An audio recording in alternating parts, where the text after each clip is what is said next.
Darkcast Network. Welcome to the dark side of podcasting.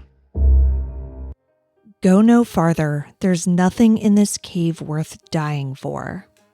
Those were the words printed on the sign at the entrance of an underwater cave in Vortex Springs, a favorite spot among divers in Florida. Despite this plaintive warning and the drawing of the Grim Reaper that accompanied it, many divers of differing skill levels failed to heed these words in search of adventure. On August 18, 2010, 30-year-old Ben McDaniel was seen entering the water in his scuba gear. He was never seen on land again. What was at first assumed to be a tragic yet straightforward diving accident came into question as days went by without Ben's body being found. Did Ben get deeper into the cave than anyone could have imagined? Or did someone remove him from the water before searchers could find him? Some have questioned if Ben was ever in the water at all that night, or if something completely different happened on the ground. The only thing we know for sure is that after a decade, despite an extensive search and a hefty reward, no one knows for sure what happened to Ben McDaniel. When a person goes missing, there's a special kind of pain in the not knowing. I want to tell you the stories of those who never came home. Today, I want to tell you the story of Ben McDaniel. I'm Kona Gallagher. And I'm Ethan Flick. And this is And Then They Were Gone.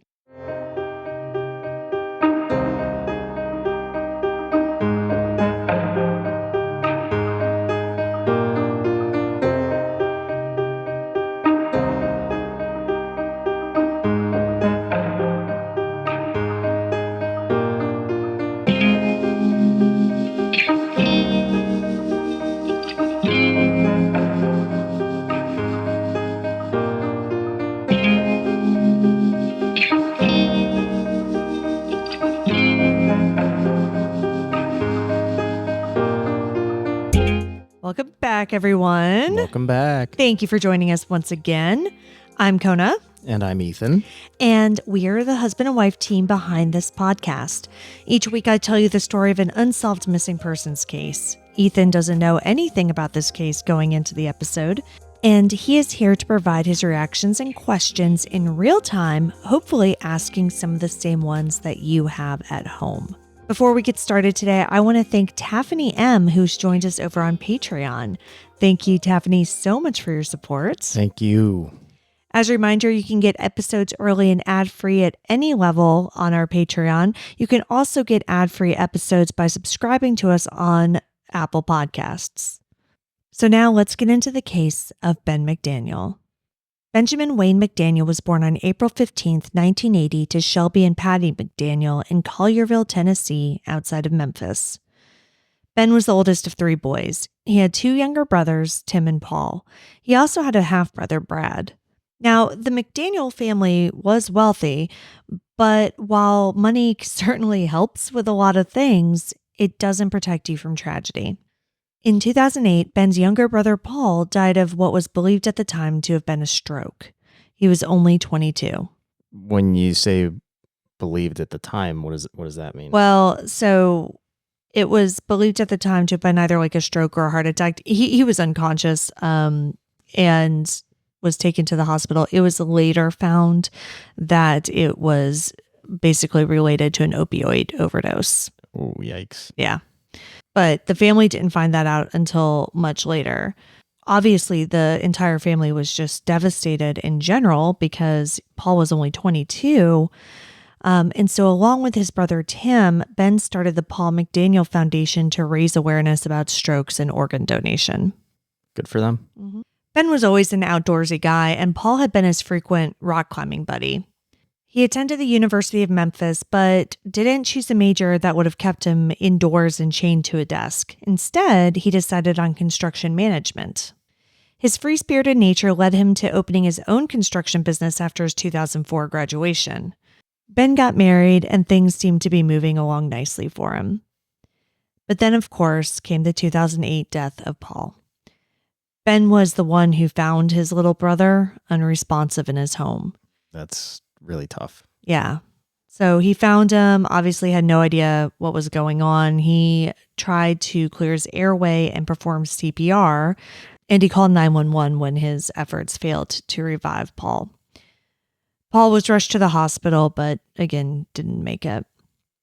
Ben, as you can imagine, was plunged into grief, and it seems as though after this, things really started to go downhill for him. Paul's obituary mentions his survivors, of course, including Ben and his wife, Sarah. I don't have the exact timeline for any of this, but at some point shortly thereafter, he and Sarah split up. Now, coincidentally, 2008, the year of Paul's death, was also the year of the huge U.S. housing market crash. Right. And that, combined with a bad business partner, caused his construction business to fail. So he had to declare bankruptcy, and Ben also ended up losing his house. He also ended up with a reported $50,000 tax debt to both the state of Tennessee and to the IRS. Was that like through his business? I think so. It might have been a combination of both, but yeah, 50 grand. By 2010, Ben McDaniel's life had basically fallen apart. Yeah, definitely not in a good spot. No.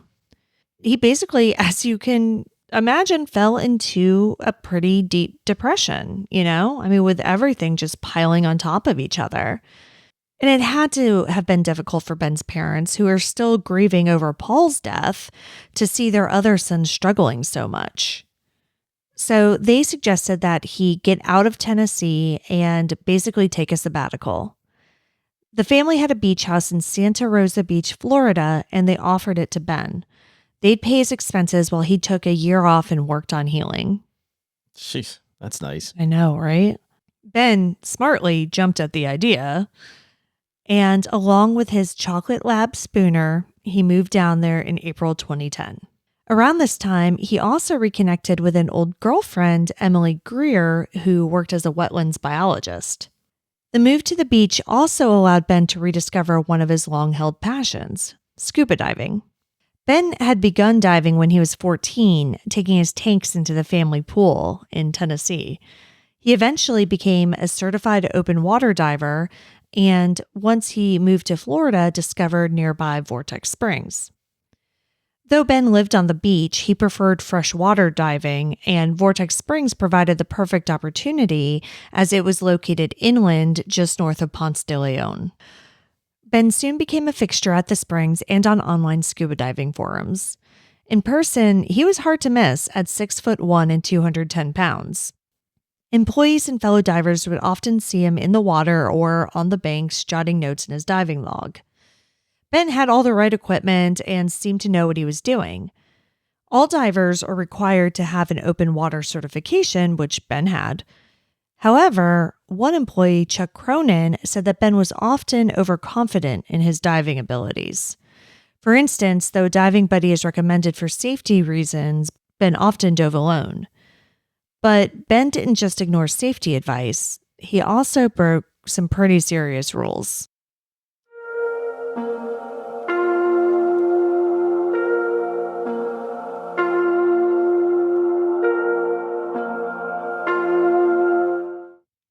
Vortex Springs bills itself as the largest diving center in the state, and divers love it because of its clear water that is fed from the Floridan aquifer.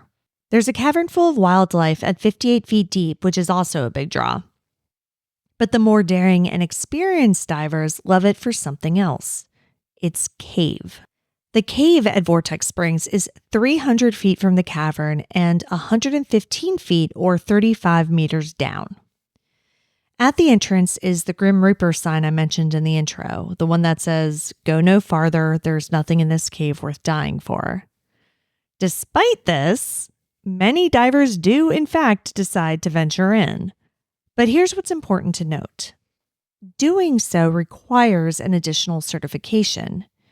In addition to the open water certification, there's also a cave diving certification, which requires 125 hours of additional training. Ben was only certified to dive up to depths of 30 meters, so he could go to the cavern, which was 18 meters down, but he wasn't even supposed to go to the entrance of that cave because it was too deep. The reason diving deeper than 30 meters requires a separate certification is because it requires a special combination of breathing gases in your tanks to keep you from getting decompression sickness, aka the bends, Right. or nitrogen narcosis.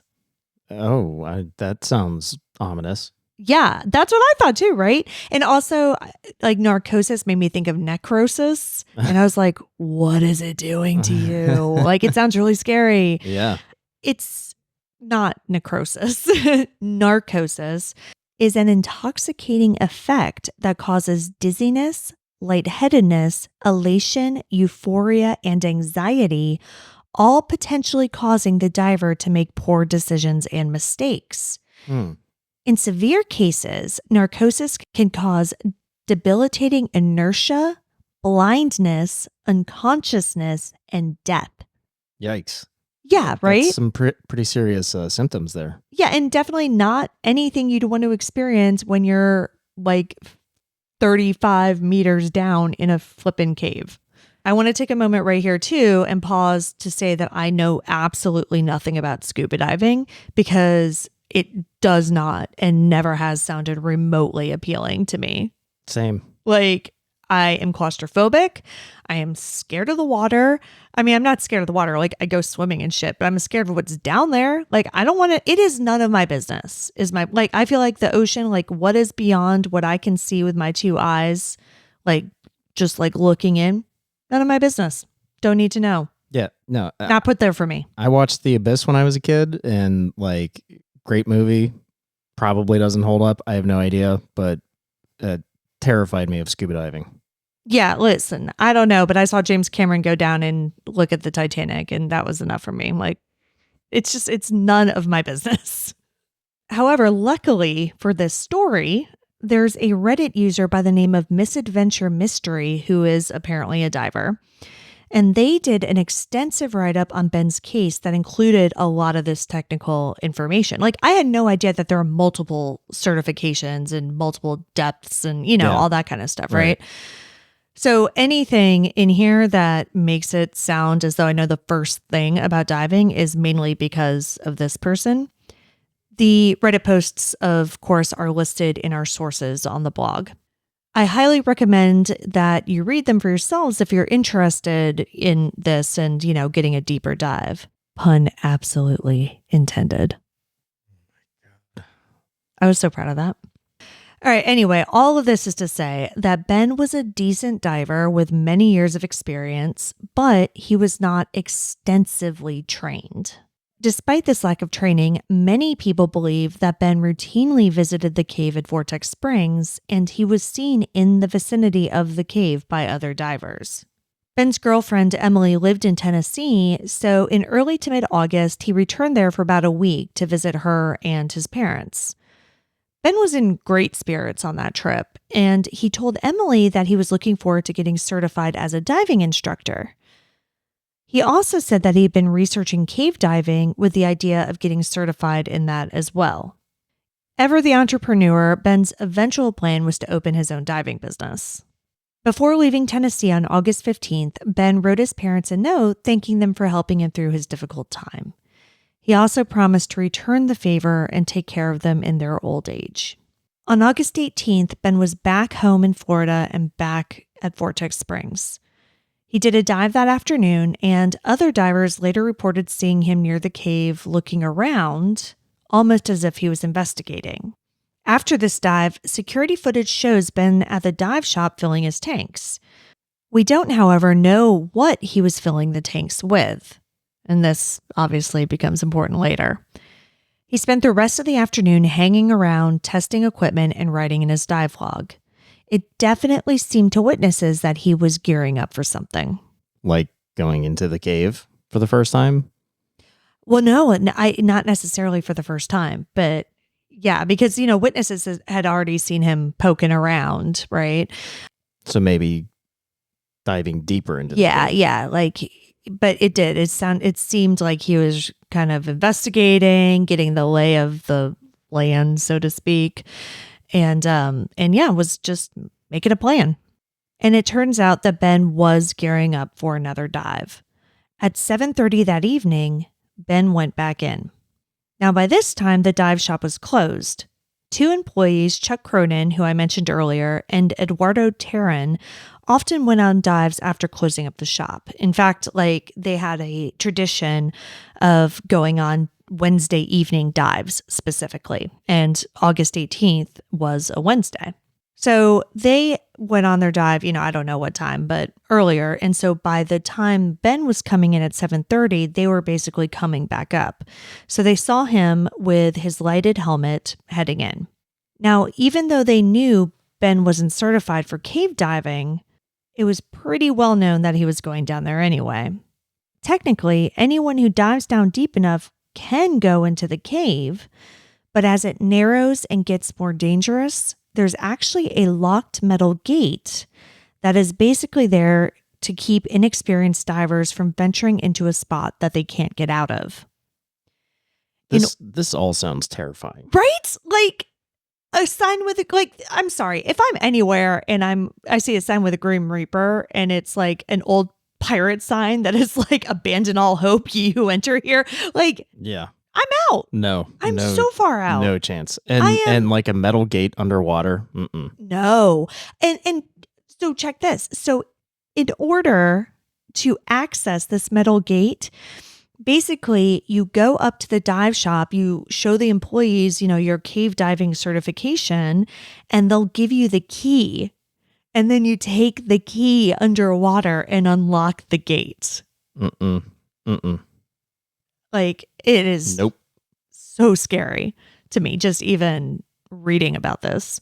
Now, this gate, however, is not insanely secure. I mean, it's mainly supposed to be a deterrent, Mm-hmm. So if somebody is kind of brave, they don't just accidentally find themselves again in a tight space that they physically can't get out of. Right.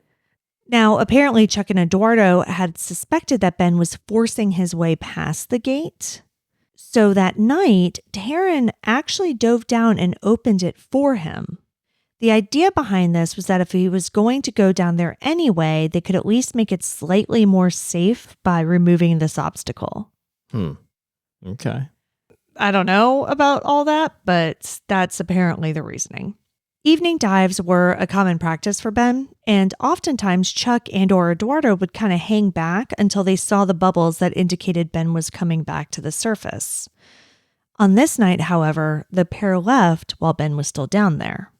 The next day, Thursday, was a busy day at Vortex Springs.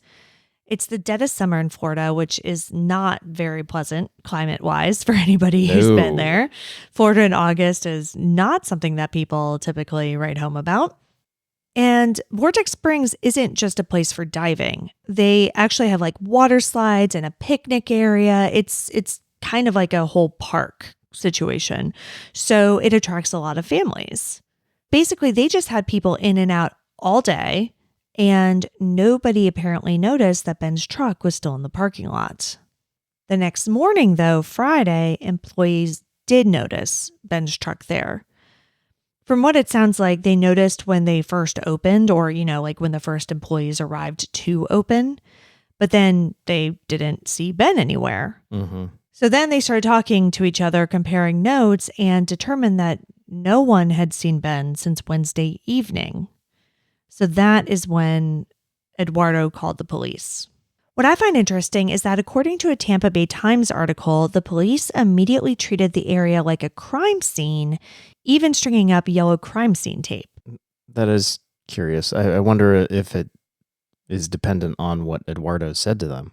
Yeah, exactly. And we don't have details of what exactly he told them. But yeah, apparently they just treated it like a crime scene right off the bat, which we don't usually hear about in cases like this. Or maybe they were just assuming that, or not necessarily even assuming, but thinking that if he had drowned, they would want to preserve any evidence right away. Yeah. Maybe this is a kind of a common practice in that area. Yeah. It very well may be. I don't know. They searched Ben's truck and inside found his wallet containing his driver's license, his diver certifications, and about $1,000 in cash. They also found his cell phone and other personal items. Yeah, I mean, things you wouldn't want to get wet. Exactly, right? They eventually, checked his cell phone, and the last call that was made was before the dive, and it was to his mother. More importantly, they also found his dive log in which he had mapped the cave. Holmes County Sheriff's Captain Harry Hamilton knew that Ben needed help. Cave diving first started to become a thing in the 80s, and as such was largely unregulated. Mm-hmm. This led to a lot of deaths. I can imagine. Yeah, with 13 people dying at Vortex Springs alone during this decade. As the hobby became more regulated, deaths predictably went down. When Ben took his dive in 2010, only about a half dozen people worldwide died each year cave diving. The gate I mentioned earlier is about 300 feet from the mouth of the cave. As you get in deeper, it gets more treacherous with many narrow passages, some measuring just 10 inches from floor to ceiling. Nope. 10 inches. So imagine you're swimming and there's a 10-inch high opening. I feel like my head is 10 inches. I feel like there's no way a human could fit through there. I mean, why would you even want to try? I don't know. I think my heart rate is up just thinking about it. But these areas are so narrow that the divers can't wear the tanks on their backs. They have to wear them on their sides. After the diving community began to find out about the missing diver, a recovery team was established and went down to find Ben. These were, of course, cave certified divers who were aware of the risks that they were facing. And they went down and immediately made a discovery.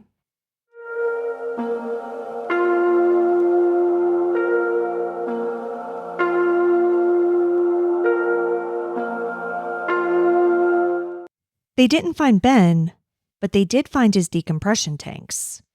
He would have needed these in order to safely resurface, so finding those and no diver around them was certainly disconcerting. Yeah. Diver after diver continued to venture into the cave, each one going deeper than the last. But they found nothing else. They searched until nearly midnight, but no Ben. Divers in the crowd were all flabbergasted. The recovery team had gone deep into the crevices of the cave, but didn't find the missing diver. They couldn't believe that he had gotten further than they had already gone, but he must have, because where else would he be? Yeah, I guess. Nothing else makes sense. No. There was no sign of him on land. All of his stuff was in his car. Nobody had seen him reemerge from the water. There were security cameras there, around the dive shop. He wasn't on them. Everything pointed to Ben being in the water, and more specifically in that cave. Right. Why would he take his decompression tanks off? Maybe to fit somewhere smaller? Yeah, apparently, and I might get this wrong, but I think I read somewhere that you take multiple tanks and then leave them in certain places so that you can kind of grab them and mark your way back almost. Okay. And then grab them if you need them, or when you need them, not if. So it might have been something along those lines. Yeah, that makes sense. All right, so this next part comes directly from that Tampa Bay Times article that I mentioned, written by Ben Montgomery. Quote, "The mapped portion of the cave ends at a narrow restriction about 150 feet deep and 1,500 feet of mostly horizontal penetration, about the length of 5 football fields. The tiny hole, as small as 10 inches from floor to ceiling, is the last known restriction. Some divers say it's impassable. Some say you can get in, but you won't get out. On the official map, it simply says, 'Exploration continues.'" End quote. God, yes, it's claustrophobic. Ugh. Local law enforcement broke the news to Ben's parents in Tennessee around 11 a.m. on Friday. They knew that there was no way Ben could have survived underwater for that long. They broke the terrible news to Ben's girlfriend, Emily, threw some clothes in the bag, and started the heartbreaking 7-hour drive down to Florida. Scuba shop owner and expert recovery diver Ed Sorensen was on vacation in the Bahamas when all of this was going on, so he hadn't heard about the missing diver. After recovery efforts on Saturday were also unsuccessful, his phone began to get bombarded with texts and calls, some from the divers who had already gone down. One said that he had almost died, while another told Ed that there was no way Ben could have gotten further into the cave than he went. Ed returned to Florida and decided to join the recovery effort.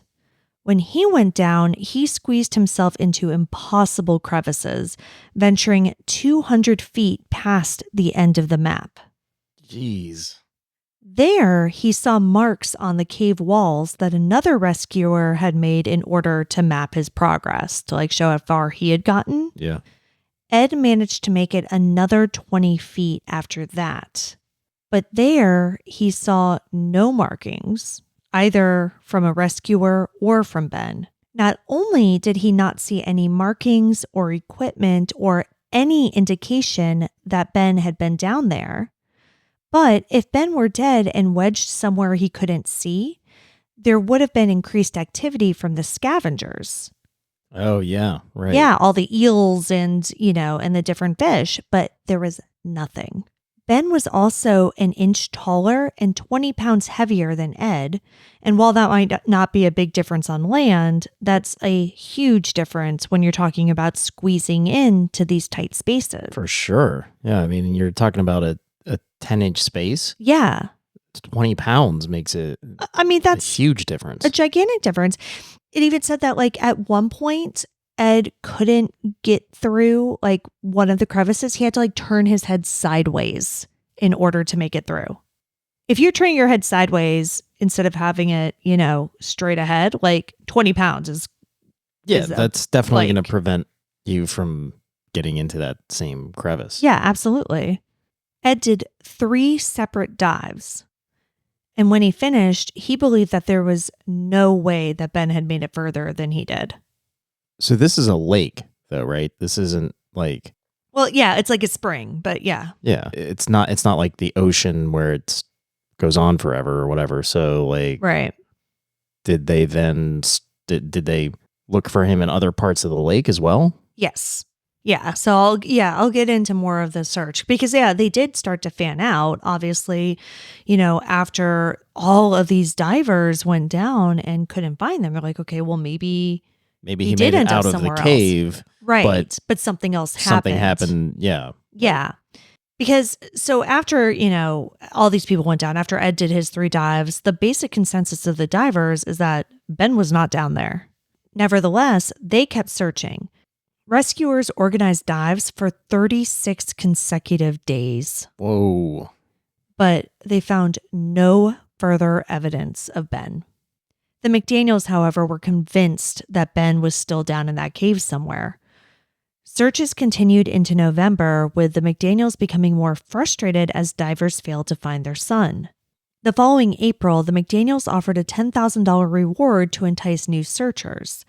Ben's dad, Shelby, said, quote, "We are offering the $10,000 because there's someone somewhere in this world who is brave enough to go back there and find Ben." End quote. Or find a watery grave. Find their own. Exactly. That is the point that divers were making. So this statement and the reward, it was a big point of contention in the diving community because they saw it and the statement as a dig on the many divers who had already risked their lives to find their son's remains. They were also fearful that it would tempt the wrong person who would go down there in hopes of getting the money and not make it back up. Right.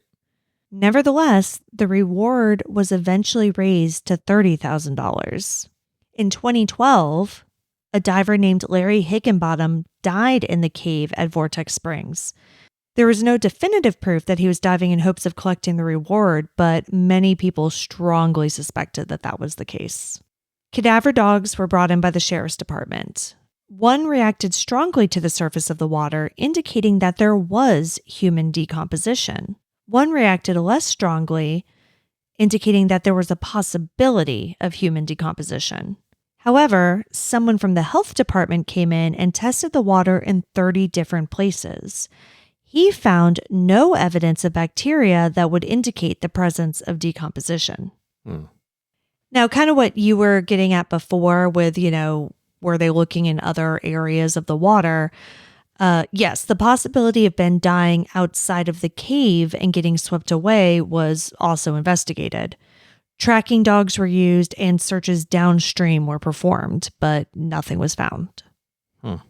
With divers pretty much universally convinced that Ben wasn't in the water, investigators started to look at other options because there was definitely some weirdness about this entire situation, not the least of which, of course, being the fact that they can't find Ben. So remember those decompression tanks that they found? Yeah. It turns out that they were filled with regular air. Not the special mix of gases that would have been needed for cave diving. Even though Ben, again, wasn't certified as a cave diver, he had done enough research that he would have known what he needed to take down with him. Sure.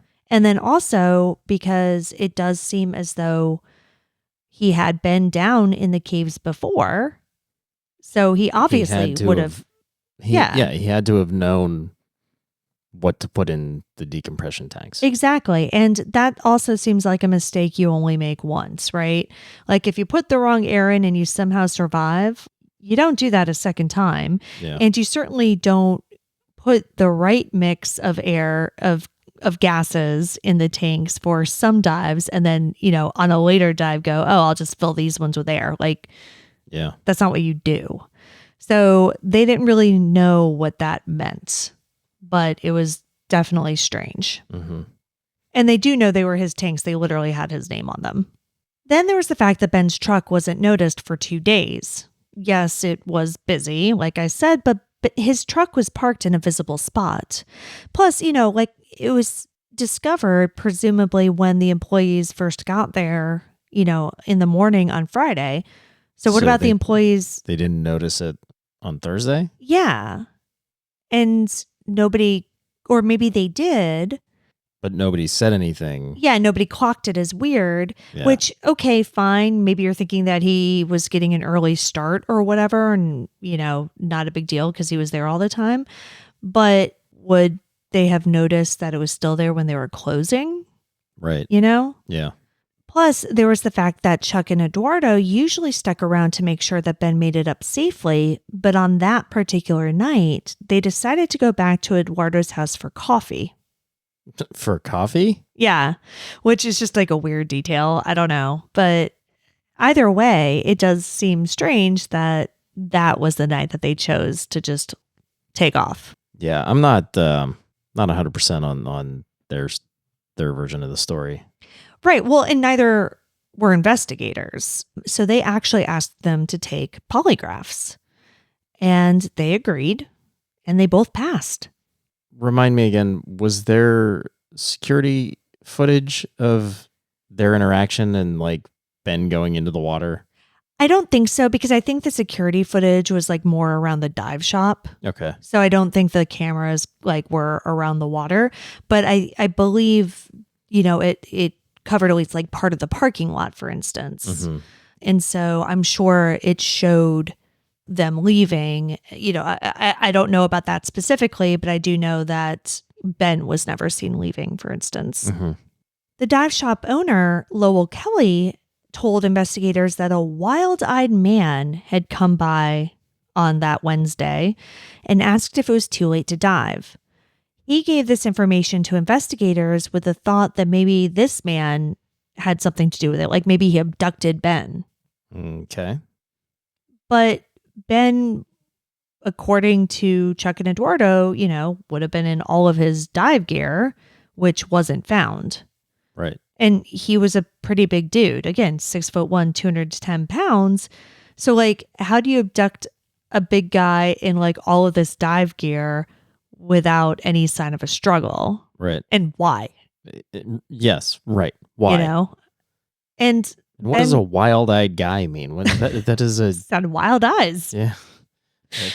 Yeah. Lowell was kind of a character from what it sounds like. And we'll talk about him more in a minute here. But also, along with the like random abduction or like whatever theory, Ben's truck was left behind and he had like $1,000 worth of cash. And if I'm just a random criminal with no ties to Ben or to anybody, I feel like I would try the truck first, if I'm like trying to steal something or whatever. And, nobody tried to break in or take anything. So why would you go straight to like trying to abduct a grown man?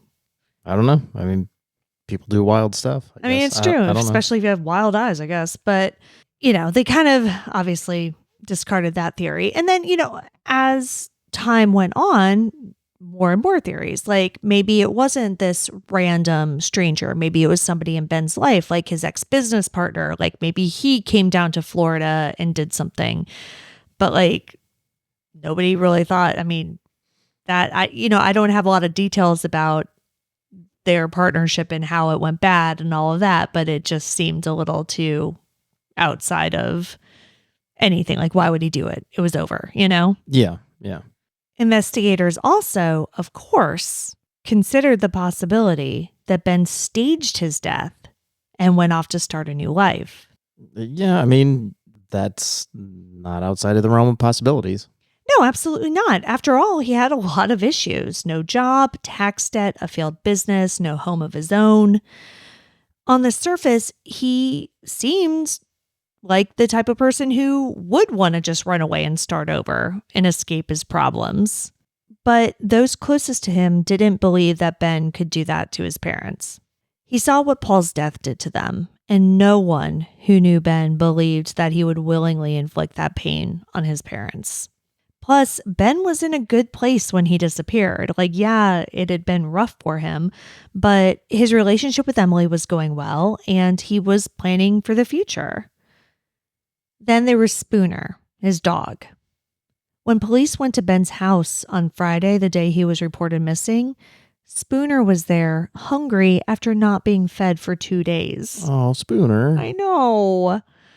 Like, would he have left his dog to suffer like that? Yeah, no way. Yeah. So it didn't make sense. Although that theory, honestly, is one that's still out there. And especially when you go back to those dive tanks, the fact that they were just filled with regular air kind of leads people to believe that they were staged there. Yeah, I mean, I can see that, but I don't know. The dog bothers me. Like, obviously, anybody that has a dog is very close with their animal. And like, if you're going to like run off and start a new life, you can still take the dog. Right. Or at least just make sure that he's safe and somebody he's taken care of. Exactly. Yeah. You don't just leave him in your house, like locked up with no food. Yeah. But the McDaniels did, though, briefly consider this, right? Like maybe he did run away. Maybe he had some sort of like psychotic break and just like compulsively ran off. But they eventually discarded this and did start to consider foul play. They hired a private investigator, Lynn Marie Carty, to look into the people associated with Ben and with Vortex Springs. And as it turned out, several people had criminal records. What level of criminal records, though? Well, so I don't know specifically about most of them. Who we do know about is Vortex Springs owner Lowell Kelly. At the time of Ben's disappearance, he was in a little bit of hot water. Okay. He had allegedly taken a temporary employee who, one story said that the guy owed Lowell thousands of dollars. Another story that I read said that Lowell accused this man of stealing like $30,000. But either way, he believed that this man owed him money. So he took him out to the woods, or like near an alligator pond, apparently, and attempted to beat him with a baseball bat to make him pay up. Jesus. Yeah. The man fortunately escaped and went to the police. Kelly was charged with assault and kidnapping. He was eventually convicted of aggravated assault and sentenced to 7 years probation. The man he attacked was so freaked out that he moved his family out of the area and swore he'd never return. So what does this have to do with Ben? Well, it proves that this guy who owns the dive shop, where Ben disappeared, has a violent history. Sure. And, the thought is that maybe he got into an argument with Ben or something along those lines, and he did something to Ben and hit his body. And either Chuck and Eduardo were helping him cover it up by coming up with this like evening dive story, or it happened after the dive. And, Chuck and Eduardo passed the polygraph because as far as they knew, they were telling the truth. Ben never came back up. And, something happened between Lowell Kelly and him afterwards.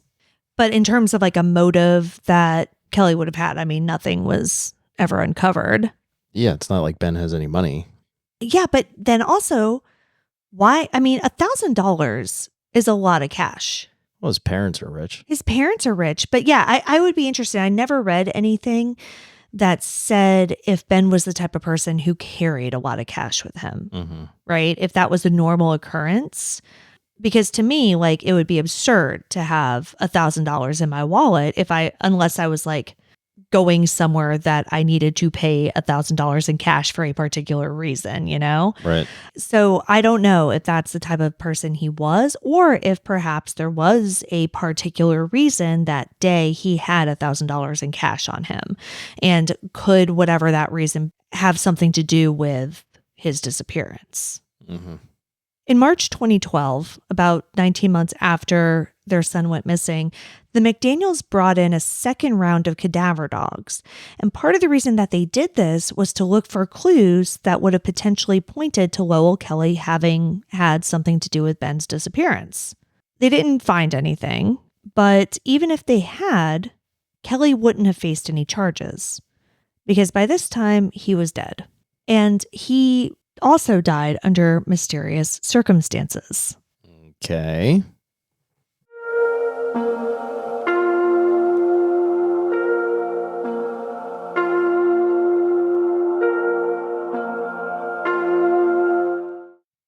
In December 2011, there was a party at Vortex Springs. Kelly was reportedly drinking moonshine and got pretty drunk, as you can imagine, and a friend helped him home. Now, during the journey home, Kelly fell and hit his head. The friend got him home and left him in the bathtub overnight. One story I read said that he covered him with a blanket in the bathtub and left. I don't know why the bathtub and not the bed or the couch or even the floor. I guess maybe in case he threw up, he could clean it up easier. Guess. I don't know. But he was left in the bathtub. Then a different friend went to his house the next morning, I guess to check on him, and saw that Kelly was still in the bathtub, but was unresponsive. He called 911 and paramedics rushed him to the hospital. Lowell Kelly never regained consciousness and died several days later. Police investigated the death, but as far as I can tell, no determination of foul play or anything else was ever made. The PI, Lynn Marie Carty, was frustrated that the sheriff's department wasn't looking too hard into the possibility of Ben being the victim of a homicide, saying that there was just as much reason to look for Ben above ground as there was to look for him in the water. It's so weird, right? Like, it doesn't sound like there's any way Ben could be in that cave. No, not with the level of divers that have gone down and explored farther than anyone ever had before. Yeah. And, even Eduardo, he talked about how I don't know for how long afterwards on his Wednesday dives, like he would go and look for Ben, like not to get the reward or anything, but just because it bothered him. Yeah. And, like I said, nobody ever found anything else other than those decompression tanks. So then you think, okay, if he's not there and, he's not in another part of the lake because they explored that already. Yeah. Then. And the shore and, Yeah. So then he gets out of the water something happens, but there's no evidence that anything happened on land either. Right. Because no sign of a struggle. they looked. Like there's no blood anywhere. Right. None of his equipment, his wetsuit, goggles, like nothing. Right. So what does that leave us with? I don't know. Let's go back to he faked his death. Why leave $1,000 in cash? Right. Unless, well, yeah, I don't know. That doesn't make any sense. Right. Because, okay, maybe it would be suspicious if he left an empty wallet, but maybe leave $100 in there or something. Right. You know what I mean? Like $1,000 is a lot to leave behind. Right. I don't know the exact coverage of the security cameras at the dive shop, but, he wasn't seen on them. And would he have known enough about the coverage of the security cameras to avoid them? Right. Yeah. Like maybe, I don't know. It's hard to say. And, of course, as the days and weeks and months and, everything went on, police kept an eye on his bank accounts and his Facebook profile and, all of the normal stuff. And there was never any activity. And not only that, but there have never been any reported sightings of him. Like not even false ones, just nothing. Right, which we did get in Hoagie's case. Yeah. Robert Hoagland. Yep. Yeah, there were reported sightings. Yeah. So then it goes back to foul play, to murder. Right. But again, there's no evidence. No sign. And so one theory that I didn't even really talk about in the episode because it doesn't make any sense is that Ben did drown in the cave or, in the water or like whatever, right? And the dive shop employees or, Lowell Kelly, like whoever, somebody associated with the dive shop, took his body out of the water and did something with it in order to avoid liability. But like, I mean, it doesn't make any sense because, they admitted that they unlocked the gate for him. Right. They admitted that they knew he had been going down there and he wasn't certified. Like they're admitting all sorts of things that could open them up to a wrongful death lawsuit. Right. Yes. Right. And so so that doesn't make any sense that they would just like, oh shit, somebody had an accident. Like, let's go hide the body. Because again, that happens. And it happened in 2012 with Larry Higginbottom. He died in that cave and he was found because, he didn't show up to wherever he was supposed to show up to. Mm-hmm. They went down the next day. They found him and called all the proper authorities and, did whatever. Right. Right. Yeah. So that theory is debunked. Yeah. So that's why I didn't even put it in the episode. Yeah. And then it's like, okay, well, maybe he was murdered and then fed to the alligators. Sure. But where was he murdered and how? And why and by whom? And how is there no evidence? Trace evidence. Yeah. Right. And again, he had all of his equipment, everything. Right. Where is all that? Yeah. Alligators don't eat metal air tanks. Right. You would think that they would have disposed of it, but all of it just seems like there isn't a single answer that I feel like makes sense. Yeah, I'm stumped by this one. Yeah. It's just so spooky just because of the cave diving in general. Yeah. Which is spooky as hell. Yeah. Under the best of circumstances. And then to have just nothing makes sense. He's just gone. Yeah. The McDaniels are tortured by unanswered questions. Though their younger son Paul's death was horribly tragic, some good came out of it. They were able to donate his organs. They even had the opportunity to meet the man who received their son's heart and listen to it beat once more through a stethoscope. With Ben, they just have a suitcase that family and friends filled with notes and mementos that they buried near Paul. Taryn was at Vortex Springs in 2012 when the McDaniels were down there with the cadaver dogs.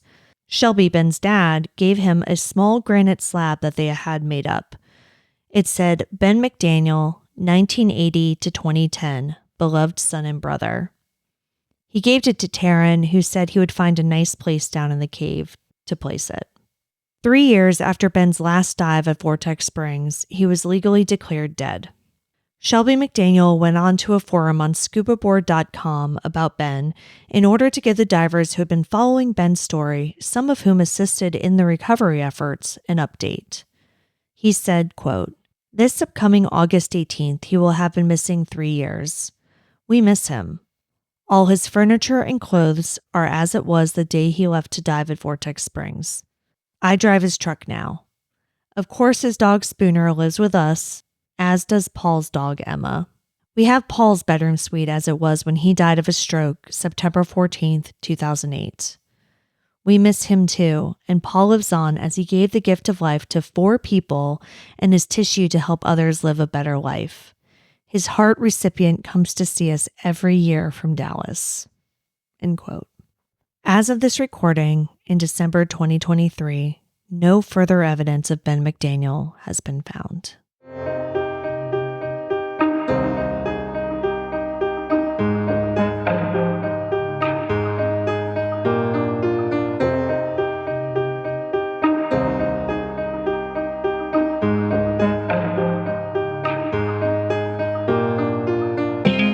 Ben McDaniel has been missing from Ponce de Leon, Florida since August 18, 2010. He is a white male with brown hair and blue eyes. He was 6'1" and approximately 210 pounds at the time of his disappearance. He was last seen wearing a black wetsuit, C-130 scuba tanks, goggles, yellow fins, a computer dive watch, and possibly small round earrings. He was 30 when he went missing. He would be 43 today. Anyone with information on the disappearance of Ben McDaniel is urged to call the Holmes County Sheriff's Office at 850-547-3681. You can see all the sources for this episode along with photos and videos at our website, andthentheyweregone.com. And be sure to follow us on social, and Then They Were Gone Pod on Facebook and at ATTWG Pod on Instagram, TikTok, and Twitter. If you like what we're doing, please subscribe and consider leaving a 5-star review on Apple Podcasts. It will help new listeners find us. And the more people that listen, the more chances we have of bringing someone home. And we'll see you here next week for a brand new episode. See you next week.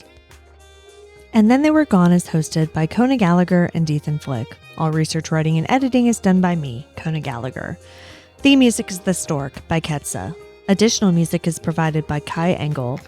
And Then They Were Gone is a Little Monster production. Hey, you can do it!